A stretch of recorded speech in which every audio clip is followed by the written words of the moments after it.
contarles que aquí van a encontrar muestras como las que ofrecerá la Universidad de Buenos Aires, la Universidad Nacional de La Plata, de Quilmes, la Universidad Nacional de Mar del Plata, en conjunto con el Sistema de Educación Abierta y a Distancia, la Universidad Nacional del Centro de la Provincia de Buenos Aires, la UADI, la Facultad de Agronomía de Azul, la Facultad de Ingeniería de Modelo Francis Lescano, sucursal Ayacucho, los bomberos voluntarios de nuestra ciudad y la... Bienvenidos, bienvenidas las instituciones que nos visitan, las instituciones locales. La verdad que estamos muy contentos de que esta muestra nuevamente tenga un alto impacto en cuanto a la respuesta de las instituciones para venir a ofrecer sus propuestas, como así también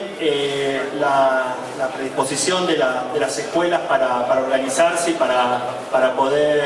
venir a visitarnos. La verdad que fue una propuesta muy productiva, donde los chicos en cada uno de sus años pudieron trabajar acerca de recorrido que pueden hacer terminada la escuela secundaria. Y bueno, y hoy continuamos ya con una oferta más amplia, más pública, digamos, en la cual en estos recorridos pueden consultar cuáles son las propuestas de educación formal e informal que podrían seguir a partir del año que viene. La idea es contemplar todo tipo de propuestas que apunte a la formación, ya sea aquellas